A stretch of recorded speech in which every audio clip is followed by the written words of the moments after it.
अरे शुभ बंद करो ये। हम्म।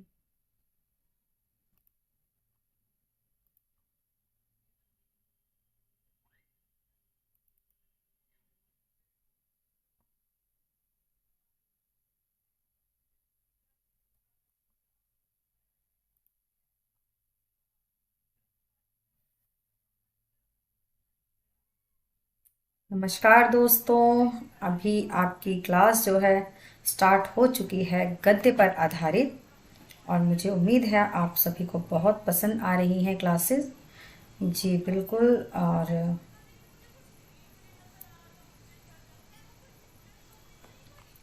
आ जाइए, सभी जुड़ जाइए, बिल्कुल लेट नहीं होंगे इस बार। सभी जल्दी जल्दी जुड़े। बहुत अच्छा लगा, आज तो काफ़ी सब लोग जुड़े थे और बहुत अच्छी प्रश्नोत्तरी भी रही। और जी जल्दी जल्दी आ जाएं सभी। और एक बार शेयर कर दीजिए, आप सभी जो लोग यहाँ पर उपस्थित हैं शेयर एक बार कर दीजिए, जिससे कि इस समय लोग आराम करने लग जाते हैं तो फटाफट से उनको याद आ जाए और वो फटाफट उपस्थित हो जाएं क्लास में। तो शेयर कर दीजिए। जी फिर स्टार्ट करते हैं। और देखिए, आप क्लास लेकर देखिए कि आपको कैसी लगेगी। फिर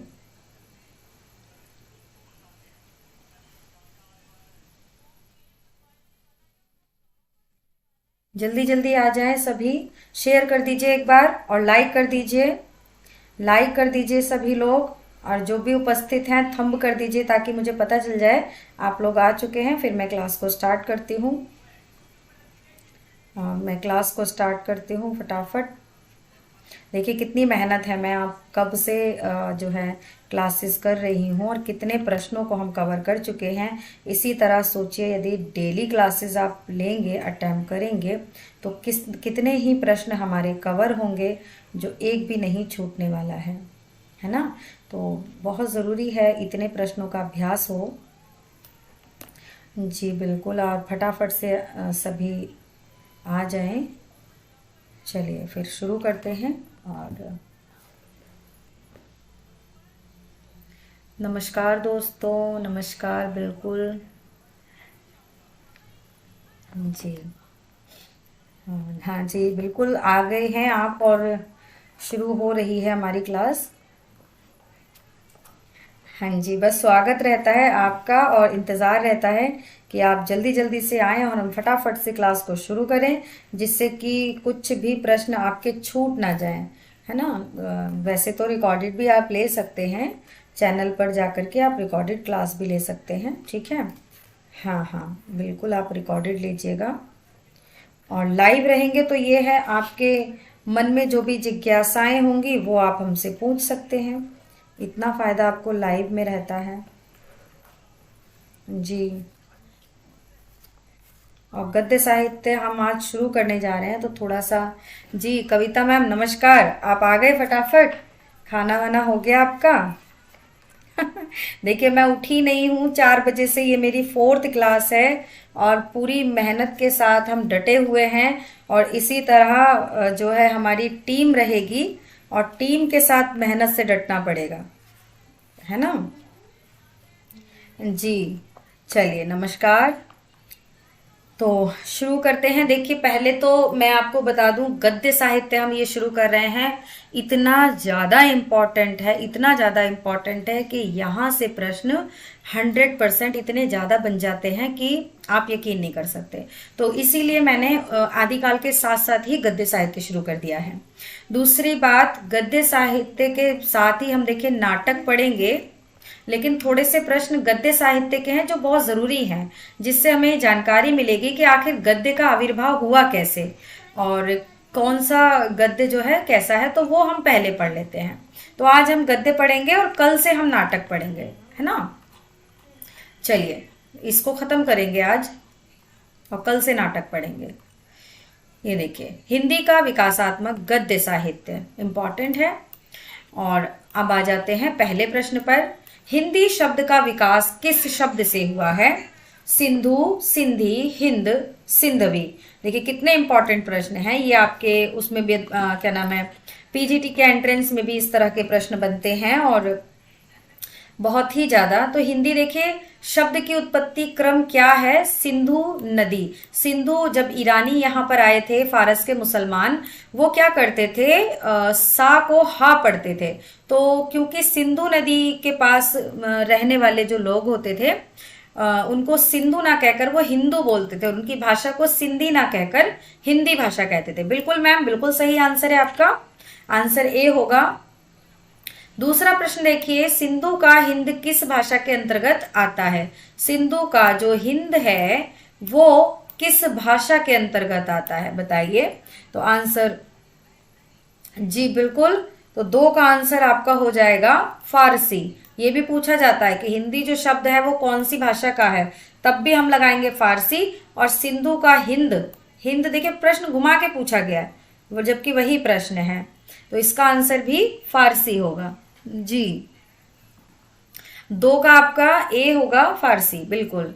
तीसरा प्रश्न है, हिंद, हिंदू, हिंदी शब्द का प्रयोग सर्वप्रथम किसने किया। आर्यों ने, ईसाइयों ने, यहूदियों ने या मुसलमानों ने, किसने किया है।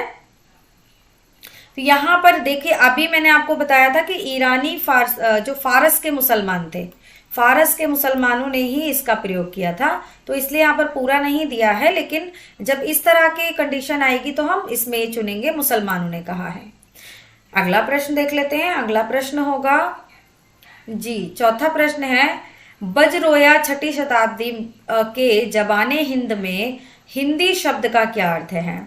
बजरोया में, बजरोया की जो जबान है यानी भाषा है, जबाने हिंद में हिंदी शब्द का क्या अर्थ है। तो इसका अर्थ आपका बताइए, इसका अर्थ होगा भारत, यानी बजरोया किसको हिंदी बोलते थे, भारत को, पूरा हमारा जो देश है उसको हिंदी बोलते थे।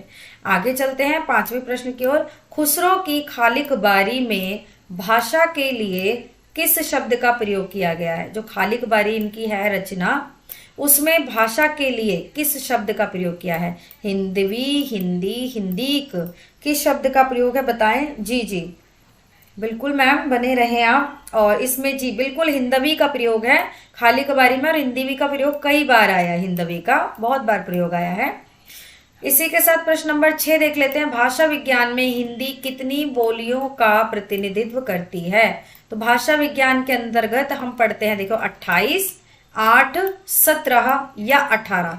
तो कंफ्यूजन आपको इसमें बिल्कुल नहीं होगी, इसमें बिल्कुल नहीं होगी। यहां पर जी बिल्कुल कविता मैम 5 का जो है, 5 का आंसर ए होगा हिंदवी, बिल्कुल आपका आंसर सही आ रहा है। और 6 का आप देखिए यहाँ 2 में हमें कंफ्यूजन बिल्कुल नहीं होगी, कंफ्यूजन हो जाती है यहाँ पर कि 17 होगा या 18। तो सही आंसर आपका होगा, देखिए बोलियां यहाँ पे पूछा, बोल कितनी हिंदी जो है कितनी बोलियों का कंफ्यूजन सॉरी कितनी बोलियों का प्रतिनिधित्व करती है। तो ये 8 बोलियों का प्रतिनिधित्व करती है, ठीक है। हिंदी भाषा विज्ञान में हिंदी 8 बोलियों का प्रतिनिधित्व करती है। आंसर आपका 6 होगा। और इसमें इसी के अंतर्गत जो है ये हमारी जो है बोलियां आ जाती हैं। 7 का आंसर देख लीजिए, व्यापक अर्थ में हिंदी कितनी बोलियों का प्रतिनिधित्व। अब देखिए यहाँ पर क्या था, भाषा विज्ञान के अंतर्गत, लेकिन व्यापक अर्थ में हिंदी कितनी बोलियों का प्रतिनिधित्व करती है। तो प्रश्न देखिए कितने अच्छे हैं जी। 6 का आंसर सी बिल्कुल होना चाहिए मैम, लेकिन थोड़ा सा प्रश्न को घुमा दिया है कंफ्यूज करने के लिए, क्योंकि यहाँ पर ये 7वें प्रश्न में दे रहे हैं कि व्यापक अर्थ में हिंदी कितनी बोलियों का प्रतिनिधित्व करती है। तो 17 ना होकर के 18 है, बाद में एक जुड़ करके 18 बोलियां हो गई हैं। कहीं कहीं 17 भी दिया रहेगा तो 17 ही लगाएंगे, 18 दिएगा तो 18 लगाएंगे। यहाँ पर क्योंकि 17 का ऑप्शन नहीं है तो हम 18 आंसर को चुन लेंगे। लेकिन जब भाषा विज्ञान में हिंदी की कितनी बोलियों को प्रतिनिधित्व करती है तो 8 आंसर होगा, ठीक है। आगे चलते हैं 8वें प्रश्न की ओर। खड़ी बोली गद्य में रचना प्रारंभ होती है किस शताब्दी से। तो देखिए 19वीं शताब्दी से, तो हम इसका क्रम ही समझ लेते हैं कि 19वीं शताब्दी के बाद तो खड़ी बोली अपनी चरम सीमा पर थी और गद्य ही जो है 19वीं शताब्दी के बाद गद्य ही लिखा गया, लेकिन उससे पहले भी गद्य बहुत लिखे गए। तो उसकी शुरुआत कहाँ से मानी जा रही है, तो उसकी शुरुआत 13वीं शताब्दी से है। बिल्कुल सही, 13वीं शताब्दी से खड़ी बोली गद्य, जो कि मैंने आपको सुबह वाली क्लास में बताया भी था कि गोरखनाथ द्वारा लिखा गया गद्य जो है उसको मिश्र बंधुओं ने प्रथम गद्य माना है और उनका जो समय था वो 13वीं शताब्दी शुक्ल जी ने माना है। जी बिल्कुल। ममता मैम नमस्कार, आप उपस्थित हो चुकी हैं। 7 का जो है बिल्कुल गा होगा। आगे चलते हैं 9th प्रश्न की तरफ। राजस्थानी गद्य का आरंभिक रूप किस समय में मिलता है? तो राजस्थानी गद्य का आरंभिक, देखिए लगभग लगभग वैसे ही प्रश्न बनते हैं और बड़ा कंफ्यूज करते हैं। तो राजस्थानी गद्य जब ये लिखा गया हिंदी, ये खड़ी बोली का गद्य, ठीक है, खड़ी बोली का गद्य 13वीं शताब्दी गोरखनाथ से प्राप्त हो रहा है, लेकिन उससे भी पहले गद्य लिखा जा चुका था राजस्थानी गद्य, जो कि 10वीं शताब्दी से आरंभ है। ठीक है, 10वीं शताब्दी से राजस्थानी भाषा में हमें मिलता है गद्य और उसके तीन शताब्दी बाद हमें प्राप्त होता है, जो है 3 शताब्दी बाद हमें प्राप्त होता है गोरखनाथ का खड़ी बोली वाला गद्य। ठीक है, और 19वीं शताब्दी में तो आप लोग आ ही जाएंगे फिर हमारे सभी कवि गद्यात्मक जो लिखते हैं। प्रश्न नंबर 10 की ओर चलते हैं। ब्रिज भाषा गद्य का आरंभिक रूप। देखिए कितने अच्छे प्रश्न यहाँ पर संकलित किए गए हैं और पीजीटी 2008 में बना है ये। तो राजस्थानी का तो हमारा 10वीं शताब्दी हो गया, खड़ी बोली का कितना हमारा हो गया, 13वीं हो गया। अब आ जाइए ब्रिज भाषा पर। ब्रिज भाषा में कब हो, कितना हो गया? जी बिल्कुल 9 का सी होगा मान्या मैम। उपस्थित सभी लोगों को बहुत बहुत आभार, बहुत बहुत धन्यवाद। आपके सहयोग से ही ये क्लास इतनी सुंदर हो रही है। बिल्कुल, और 10 का 2 होगा, 10 का आंसर आपका होगा ब्रिज भाषा का जो आरंभ है वो 14वीं शती से प्राप्त होता है। ठीक है, हाँ जी बिल्कुल 14वीं शती से प्राप्त होता है। 10वीं से आपको राजस्थानी मिलेगा और 13वीं से हमें प्राप्त होगा खड़ी बोली। ठीक है, और इसके खड़ी बोली के बाद 14वीं से प्राप्त होगा हमारा ब्रिज भाषा। हाँ, गद्य की बात हो रही है, पद्य की बात नहीं हो रही है। तो खड़ी बोली के बाद ही हमें ये प्राप्त होगा। अब आ जाते हैं, राजस्थानी गद्य मिलता है किसमें? मौलिक और अनुदित ग्रंथों में, टीकाओं में, कवियों की निजी रचनाओं में, बीच बीच में टीका के रूप में, उपयुक्त सभी में। तो देखिए बहुत बहुत अच्छे प्रश्न हैं और मैं मानती हूं कि प्रश्न ये सभी इतने इंपॉर्टेंट हैं। का मौलिक और अनुदित रचनाओं में, दोनों में हमें मिल जाएगा, टीकाओं में भी मिल जाता है और कवियों की निजी रचनाओं के बीच बीच में टीका के रूप में भी हमें प्राप्त होता है। तो आंसर हमारा इसका होगा घा। ठीक है, घा होगा आंसर। अगला प्रश्न देख लेते हैं। जी बिल्कुल कविता मैम, डी आंसर होगा 11 का। और यहाँ देखिए 12 पर आ जाते हैं। ब्रिज भाषा गद्य की अखंड परंपरा। अब देखिए यहाँ ब्रिज भाषा हमें 14वीं शताब्दी से प्राप्त हो गया था, लेकिन अब यहाँ पूछ रहा है कि अखंड परंपरा कब से मानी जाती है?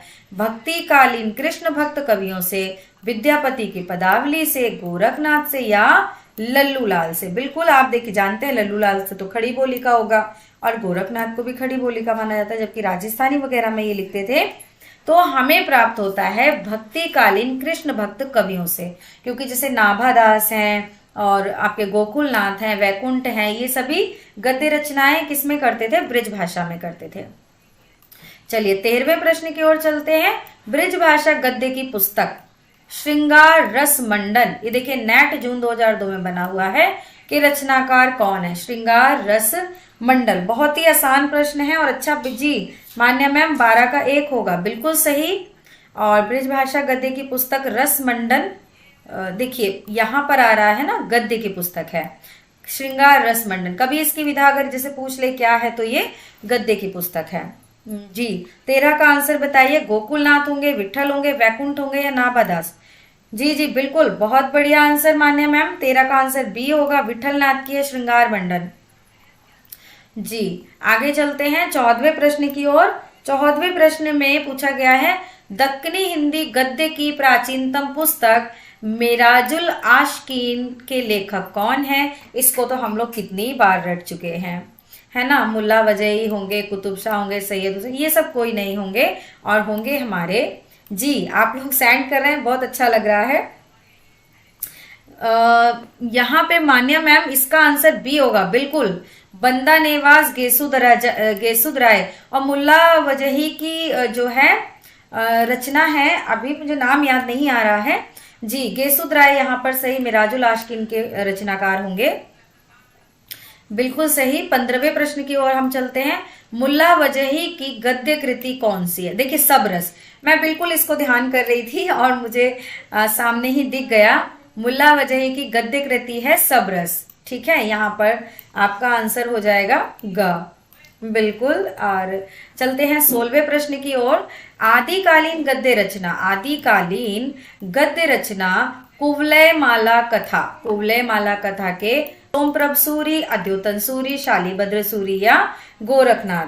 तो मुझे लगता है इसका आंसर आप सभी जानते हैं, बिल्कुल। 16वें प्रश्न का आंसर जी जी बिल्कुल 15 का आंसर आपने दिया है सी, बिल्कुल सही, बिल्कुल सही है जी। 16 का आंसर, अच्छा जी बिल्कुल 16 का आंसर यहाँ अद्योतन सूरी होगा मैम, 15 का होगा सी, ठीक है ग।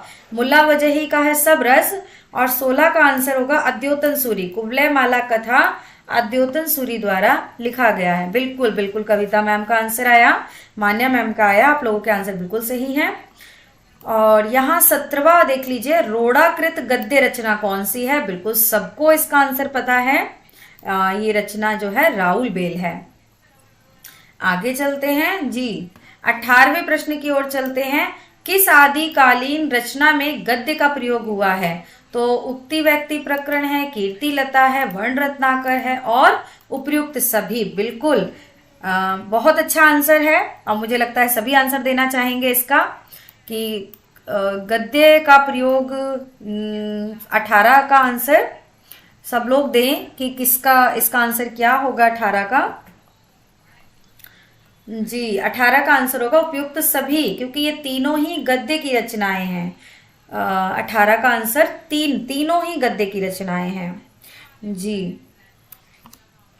देखिए कितने अच्छे प्रश्न हमें मिल रहे हैं कि थोड़ा हम जहां भ्रम में पड़े हुए हैं वो सब क्लियर हो रहा है। उक्ति व्यक्ति प्रकरण ये भी गद्यात्मक रचना है, कीर्ति लता ये भी गद्यात्मक रचना है जो कि अपभ्रंश में लिखी हुई है, वर्ण रत्नाकर ये भी, और ये तीनों पर ही अपभ्रंश काव्य, अपभ्रंश भाषा का जो है पुट मिलता है, उसका असर मिलता है, प्रभाव मिलता है।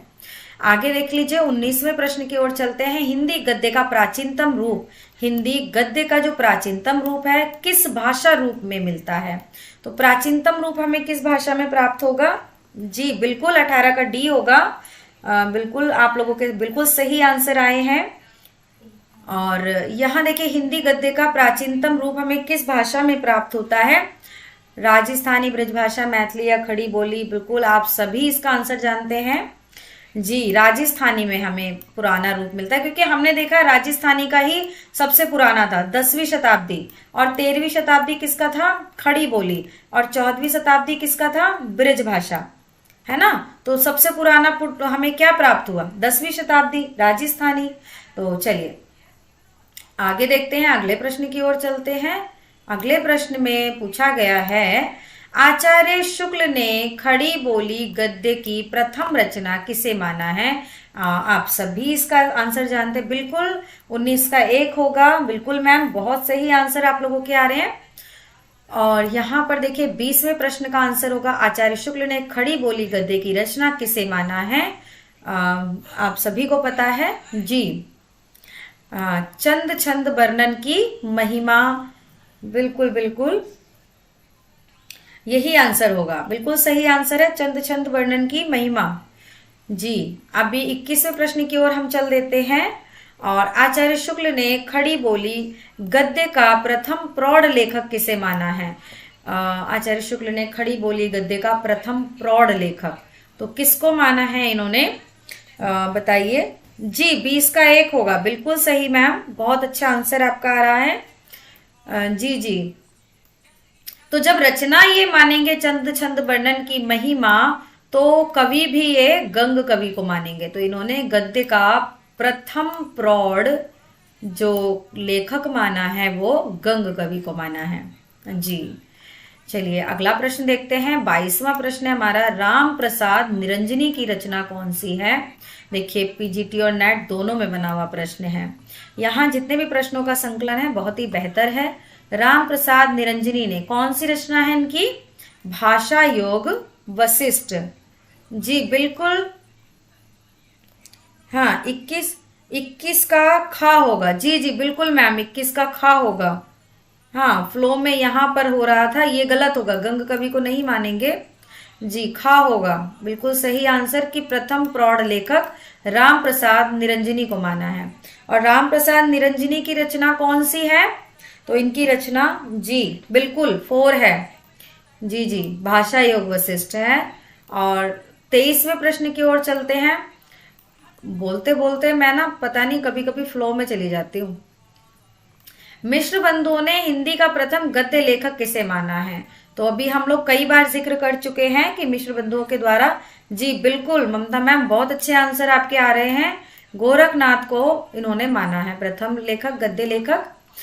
24वें प्रश्न का उत्तर, गोविंद राजगुरु ने भाषा योग वशिष्ठ को किस लिपि में लिखा हुआ बताया है? बताइए, फारसी, खस, गुरमुखी या कुटिल लिपि में? जी 23 का 2 होगा, बिल्कुल सही। कविता मैम 23 का बी होगा, बिल्कुल सही। और 24 का आंसर देखिए क्या होगा, किस लिपि में बताया? गोविंद राजगुरु ने भाषा योग वशिष्ठ को किस लिपि में लिखा हुआ बताया है? जी बिल्कुल आप लोगों के आंसर आ रहे हैं, बड़ा अच्छा लग रहा है। और जी जी गुरुमुखी लिपि में, जी बिल्कुल गुरुमुखी लिपि में बताया है भाषा योग वशिष्ठ को गोविंद राजगुरु ने। चलिए 25वें प्रश्न की ओर चलते हैं। दौलत राम जैन द्वारा लिखी गद्य पुस्तक कौन सी है? दौलत राम जैन द्वारा, जी बिल्कुल आप लोग आंसर देते हैं ना तो बहुत ऊर्जा बनी रहती है और प्रश्नों को अच्छे से। जी 24 का सी, कविता मैम बिल्कुल सही आंसर आपने दिया, गुरुमुखी लिपि में उन्होंने बताया, बिल्कुल बिल्कुल। आगे चलते हैं 25वें प्रश्न में और इसका आंसर क्या है? दौलत राम जैन द्वारा लिखी गद्य की पुस्तक कौन सी है? गद्य की पुस्तक कौन सी है? जी बिल्कुल, यहाँ देखिए सत्यार्थ प्रकाश आप जानते ही हैं, दयानंद सरस्वती जी की है। और हरिवंश पुराण, विष्णु पुराण ये नहीं हो सकती। पद्म पुराण वचनिका ये है। जी 24 का सी बिल्कुल सही है आपका आंसर। और यहाँ देखिए दौलत राम जैन ने लिखी है पद्म पुराण वचनिका, ये इनकी पुस्तक है। आगे चलते हैं 26वें प्रश्न की ओर। आचार्य शुक्ल के अनुसार ब्रज भाषा गद्य का सर्वप्रथम प्रयोग किसने किया है? तो देखिए मिश्र बंधुओं ने तो माना कि गोरखनाथ ने किया है, अब शुक्ल जी क्या मानते हैं? शुक्ल जी के अनुसार किसने किया है सबसे पहले? क्या गोरखपंथी योगियों ने किया है, कबीर ने, सूरदास ने या नाभादास ने? तो देखिए हम लोगों ने पढ़ा भी है कि समय के अनुसार भी यदि हम देखें तो गोरखपंथी यहाँ पर होंगे। जी बिल्कुल गोरखपंथी योगी होंगे और जिन्होंने सर्वप्रथम गद्य का प्रयोग किया है।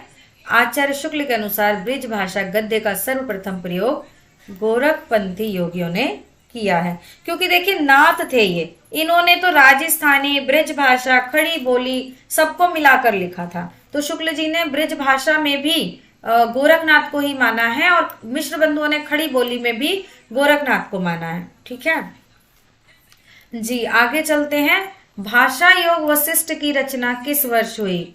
भाषा योग वशिष्ठ की रचना किस वर्ष हुई? ऑप्शन देख लेते हैं। 1743 में, 1709 में, 1643 में या 1741 में? तो यहां हमारा आंसर बिल्कुल हो जाएगा जैन पुराण। ठीक है, जैन पद्म पुराण किसकी रचना है? हरिशेन आचार्य की। का भाषा अनुवाद किस वर्ष किया था? तो बड़ा परेशान करते हैं ये वर्ष, 28 का होगा आपका। जी बिल्कुल 1766 ईस्वी में जो है इन्होंने अनुवाद किया था, भाषा अनुवाद इन्होंने जैन पद्म पुराण का 1766 में किया था। अगर बन जाए कि जैन पद्म पुराण का अनुवाद किसने किया है तो दौलत राम ने, और अभी हमने दौलत राम की रचना भी देखी। चलिए 29वें प्रश्न की ओर आ जाते हैं। 29वां प्रश्न है, खड़ी बोली को अंग्रेजों द्वारा आविष्कृत किसने माना है? यानी खड़ी बोली का आविष्कार अंग्रेजों द्वारा हो। मिश्र बंधुओं ने। आप सभी को मेरी आवाज आ रही है? क्लास ठीक से चल रही है? तो एक बार मुझे बता दीजिए। जी तो मिश्र बंधुओं ने माना है कि अंग्रेजी का जो हिंदी खड़ी बोली का जो आविष्कार है वो अंग्रेजों द्वारा हुआ है, ऐसा जो है मिश्र बंधु ने माना है। आगे चलते हैं 30वें प्रश्न की ओर। आचार्य शुक्ल ने गद्य के आरंभिक 4 उन्नायकों में जिसका उल्लेख किया है उनमें कौन है? देखिए, तो उन्नायक, गद्य के 4 उन्नायक तो आप सभी जानते हैं, सदासुख लाल भी है, इंसार अल्लाह खान भी है, सदल मिश्र और लल्लू लाल, ये सभी हैं। तो आंसर बनेगा आपका उपर्युक्त सभी। जी बिल्कुल, 30 पर हम पहुंच चुके हैं और उपर्युक्त सभी आंसर होगा यहाँ पर। फिर 31वें प्रश्न पर आ जाते हैं। भागवत पुराण का अनुवाद सुख सागर नाम से किसने किया है? तो देखिए, बिल्कुल इनके नाम में ही आंसर छिपा हुआ है। आप सभी मुझे आंसर दें। जी बिल्कुल मैम, 30 का आंसर आपका डी होगा, उपर्युक्त सभी। और भागवत पुराण का अनुवाद सुख सागर के रूप में किसने किया है? बिल्कुल आप सभी जानते हैं इसका आंसर, मुझे पता है। और आंसर प्रश्न में ही छुपा हुआ है, सुख सागर यानी सदा सुख। देखिए, सुख सुख आ रहा है ना, तो सदा सुख और सुख, सुख सागर का अनुवाद। जी बिल्कुल, बहुत अच्छा मैम। 32वें प्रश्न की तरफ चलते हैं। सुरासुर निर्णय किसकी रचना है? सुरासुर निर्णय जो है राम प्रसाद निरंजनी, इंशाअल्लाह खां, मुंशी सदासुख लाल या सदल मिश्र, किसकी रचना है? तो ये है जी मुंशी सदासुख लाल की रचना है सुरासुर निर्णय। आ जाते हैं सुख सागर पर, ये किसकी रचना है? तो यहाँ पे भी इनके प्रश्न में जो है आंसर छिपा हुआ है। और ये सुख सागर जो है किसका अनुवाद है? भागवत पुराण का अनुवाद। और किसने लिखा है बताने की आवश्यकता मुझे नहीं है, आप लोग कमेंट बॉक्स में लिखिएगा। चलिए 34वें प्रश्न की तरफ चलते हैं। मुंतक बुत बारिक किसकी रचना है? मुंतक बुक बारिश जो है, जी बिल्कुल 31 का ए आंसर होगा और 32 का बी होगा। जी सुरासुर निर्णय, जी 32 का आंसर आपका सदल मिश्र होगा। हाँ जी जी नहीं, 32 का जी ये मुंशी सदासुख लाल बिल्कुल सही है। सुरासुर निर्णय जो है सदासुख लाल की है, ये सी आंसर होगा। और जी बिल्कुल, अभी मैं इसको, हाँ मुंशी सदासुख लाल की है सुरासुर निर्णय। और सुख सागर ये सदासुख लाल का है। जो मुंतक बुत बारिक है, ये किसकी रचना है? तो ये है इनकी सदासुख लाल की, बिल्कुल जी जी। अभी हम जितनी भी रचनाएं पढ़ रहे हैं इन्हीं की हैं। 35वें प्रश्न पर आ जाइए। सदासुख लाल कहाँ के निवासी थे? तो सदासुख लाल कहाँ के निवासी थे? आप सभी जानते हैं, हम सबने पढ़ रखा है। बिल्कुल बिल्कुल मैम, हाँ दिल्ली के निवासी थे सदासुख लाल जी। हाँ आ जाइए, 36वें प्रश्न के पास चलते हैं। ज्ञान उपदेश पुस्तक के लेखक कौन है? ज्ञान उपदेश पुस्तक किसकी है? तो थोड़े अटपटे आपको प्रश्न लग रहे होंगे, लेकिन सभी बहुत ज्यादा इंपॉर्टेंट प्रश्न हैं। ज्ञान उपदेश, जी 33 का प्रश्न बी, बिल्कुल 33 का बी होगा, बिल्कुल सही आंसर है कविता मैम। और 35 का सी होगा आगरा, जी जी। 35 का सदासुख लाल जो है दिल्ली के हैं अभी, तो बाकी जी जी दिल्ली आंसर सही होगा। और 36 का आंसर ज्ञान उपदेश किसकी पुस्तक है? तो ज्ञान उप कर चुके हैं। और चलिए 38, जी जी फटाफट लिखकर भेज दीजिए मुझे इसका आंसर कौन है। जी इंशाअल्लाह खान है, बिल्कुल सही। और जी 49वें प्रश्न की तरफ हम पहुंच चुके हैं। रानी केतकी की कहानी किस शैली में लिखी गई है? तो ये जो है हास्यात्मक शैली में लिखी है। और मैंने पूरी ये रानी केतकी की कहानी देखी भी है। अच्छा मैम, नेट की प्रॉब्लम, हाँ शाम को लगभग ज्यादा चलता है तो ऐसा होता है। मेरी तरफ से क्लास ठीक से आ रही है, एक बार मुझे बताएं। तो बस 50 प्रश्नों तक ही करेंगे इसमें, और उसके बाद हम लोग 51वें प्रश्न से कल करेंगे, क्योंकि बहुत लोड हो जाता है। तो 50 प्रश्न का टारगेट बहुत काफी रहता है क्लास के लिए। जी रानी केतकी की कहानी मैंने देखा भी है, दूरदर्शन पर आता था। तो हास्यात्मक ये रचना है, बहुत अच्छी रचना है। चलिए 40वां प्रश्न देखते हैं। एक दिन बैठे बैठे यह बात अपने दिमाग में चढ़ी कि कोई कहानी ऐसी कहिए जिसमें हिंदी की छुट और किसी बोली का पुट ना मिले। पंक्ति किसकी है? जी बिल्कुल मैम, 39वें का बी है। और पंक्ति किसकी है? तो क्या कहते हैं, एक दिन बैठे बैठे ये बात अपने ध्यान में चढ़ी कि कोई कहानी ऐसी कहिए जिसमें हिंदी की छूट और किसी बोली का पुट ना हो, यानी हिंदी को छूट मिल जाए और किसी दूसरी बोली का असर उसमें दिखाई ना दे। तो ये वक्तव्य किसका है, आप लोग बताएंगे मुझे। जी बिल्कुल, ये वक्तव्य है इंशाअल्लाह खान का। तो हम अगर रिलेट करना चाहें तो हम ये कहेंगे कि इंशाअल्लाह ऐसा जादू कर दीजिए कि हिंदी को छूट मिल जाए और किसी और बोली का पुट ना हो, है ना। हम भगवान से दुआ करते हैं, तो इंशाअल्लाह ऐसा कर दीजिए। यहाँ पर भी हमारा ये रिलेट हो जाएगा। रानी केतकी की कहानी की भाषा क्या है? तो ये सभी जानते हैं, खड़ी बोली है और खड़ी बोली का रूप लिए हुए है। बिल्कुल। आगे देखिए 42वां प्रश्न है, उदयभान चरित के लेखक कौन है? तो उदयभान भी रानी केतकी की कहानी को ही कहते हैं और इस हिसाब से इंशाअल्लाह खान इसके लेखक हुए।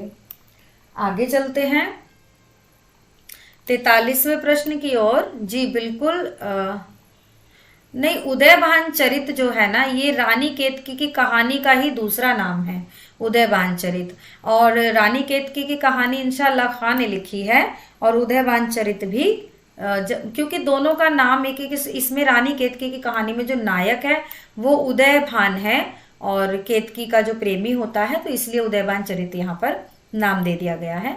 तो इंशाअल्लाह खान होगा, बिल्कुल सही। जी, आचार्य रामचंद्र शुक्ल ने किस लेखक की भाषा के लिए चटकीली मटकीली, देखिए ये इतने इंपॉर्टेंट प्रश्न हैं कि ये नेट की परीक्षाओं में भी बड़ा परेशान करते हैं कि चटकीली मटकीली मुहावरेदार और चलती है विशेषणों का प्रयोग किया, किसकी भाषा के लिए किया। तो आप सभी जान रहे हैं अभी हम क्या पढ़ रहे हैं, किन्हें पढ़ रहे हैं। तो हम पढ़ रहे हैं इंशाअल्लाह, मतलब आप भगवान से दुआ कीजिए कि इंशाअल्लाह इनकी भाषा चटकीली मटकीली मुहावरेदार और अच्छी हो जाए, जिससे कि इन्हें गुस्सा ना आए, है ना। तो इस तरह से हम लोग रिलेट कर लेंगे, वरना हम भूल जाते हैं कि सदासुख लाल की है, सरला मिश्र की है, लल्लू लाल की किसकी है। तो इस तरह से हम याद कर सकते हैं। 44वें प्रश्न पर आ गए हैं। फोर्ट विलियम कॉलेज की स्थापना किस वर्ष हुई थी? तो आप सभी जानते हैं, इसका आंसर आप लिखकर भेजिए मुझे फटाफट से। 45वें प्रश्न, कलकत्ता में फोर्ट विलियम कॉलेज के संस्थापक कौन थे? देखिए टीजीटी 2005 में बना हुआ प्रश्न है कि कलकत्ता में फोर्ट विलियम कॉलेज की स्थापना के संस्थापक कौन थे? जी 43 का डी हो गया, 44 का आंसर बिल्कुल बिल्कुल ए 1800। बिल्कुल मैम, 1800 में फोर्ट विलियम कॉलेज की स्थापना हुई थी। और जब 1800 में स्थापना हुई थी तो कलकत्ता में इसके संस्थापक कौन थे? इसके संस्थापक थे मार्क्विस वेलेजली। ठीक है, वेलेजली कई बार आ जाएगा लेकिन हमें मार्क्विस याद रखना जरूरी है। मार्क्विस वेलेजली जो है कलकत्ता में फोर्ट विलियम कॉलेज के संस्थापक थे। 45 का बी बिल्कुल सही आंसर है आपका। 46 का है, फोर्ट विलियम कॉलेज की स्थापना का प्रत्यक्ष उद्देश्य क्या था? क, कंपनी के कर्मचारियों को शिक्षा देना जिससे शासन सुचारू रूप से चलाया जा सके। ख, हिंदी भाषा का विकास करना, अंग्रेजी ज्ञान प्रचार प्रसार करना या संस्कृत भाषा का ज्ञान पुनः प्रचारित करना। तो फोर्ट विलियम कॉलेज देखिए 46 आ गया आपका, कंपनी के कर्मचारियों को शिक्षा देना जिससे शासन सुचारू रूप से चल सके। तो जब भी ये प्रश्न बनेगा हम लोग कंफ्यूज हो सकते हैं, इसलिए फोर्ट विलियम कॉलेज का हमें पता होना चाहिए कि इसकी स्थापना कर्मचारियों को शिक्षा देने के उद्देश्य से की गई थी। जी 47वें प्रश्न, और 3 प्रश्न और हमारे पास बचे हैं, फटाफट कर लेते हैं। फोर्ट विलियम कॉलेज में हिंदुस्तानी भाषा का अध्यक्ष नियुक्त किए गए थे कौन? फोर्ट विलियम कॉलेज में हिंदुस्तानी भाषा के अध्यक्ष कौन? जी बिल्कुल 46 का ए होगा, बिल्कुल सही मैम। फोर्ट विलियम कॉलेज में हिंदुस्तानी भाषा के अध्यक्ष कौन नियुक्त किए गए थे? जी बताएं सभी। गिल क्राइस्ट, बिल्कुल सही। गिल क्राइस्ट को फोर्ट विलियम कॉलेज में हिंदुस्तानी भाषा का अध्यक्ष नियुक्त किया गया था। 48वें प्रश्न पर आ गए हैं। गिलक्राइस्ट किस लिपि के पक्षपाती थे? बहुत ही अच्छे प्रश्न हैं। देखिए चुनिंदा प्रश्न है, गिलक्राइस्ट किस लिपि के पक्षपाती हैं? तो ये जो है रोमन लिपि के पक्षपाती हैं, यानी अंग्रेजी लिखने के पक्षपाती हैं। 49वें प्रश्न पर हम पहुंच चुके हैं। हिंदी के प्रचार प्रसार में ईसाइयों का योगदान किस रूप में है? तो हिंदी के प्रचार प्रसार में ईसाइयों का जो योगदान है, स्कूल स्थापना, प्रेस की स्थापना, या हिंदी पुस्तकों का लेखन, या बाइबल का हिंदी में अनुवाद कराकर प्रचारित करना। बिल्कुल सही मैम, 47 का बी होगा। गिलक्राइस्ट जो है वहां के जो है हिंदुस्तानी भाषा के अध्यक्ष चुने गए थे जी। 49 का आंसर आपका हो जाना है फोर्ट विलियम कॉलेज में भाषा मुंशी कौन थे? जल्दी से आपका आंसर आ जाए जी, लल्लू लाल। ठीक है, तो कहते हैं ना लल्लू थे, मगर इतने लल्लू लाल जो है इतने ज्ञानी ध्यानी थे कि भाषा मुंशी उनको नियुक्त किया गया था फोर्ट विलियम कॉलेज के अंतर्गत। ठीक है, और यहाँ हिंदुस्तानी भाषा के अध्यक्ष गिलक्राइस्ट बनाए गए थे। तो इस तरह बिल्कुल बिल्कुल मैम, आपके बहुत अच्छे आंसर मुझे प्राप्त हुए हैं। इस तरह से हमने 50 प्रश्न कंप्लीट किए हैं। इसके आगे के प्रश्नों को हम करेंगे कल की क्लास में कंप्लीट, और उसके बाद हम लोग नाटक की शुरुआत करेंगे। देखिए 100 हैं, तो कल हमें 50 प्रश्न और मिलेंगे। उसके बाद हम लोग नाटक शुरू करेंगे। धीरे धीरे आराम से धैर्य से पढ़ना है, और आप लोग मेरे साथ बने रहे उसके लिए आपका बहुत बहुत आभार है। बहुत बहुत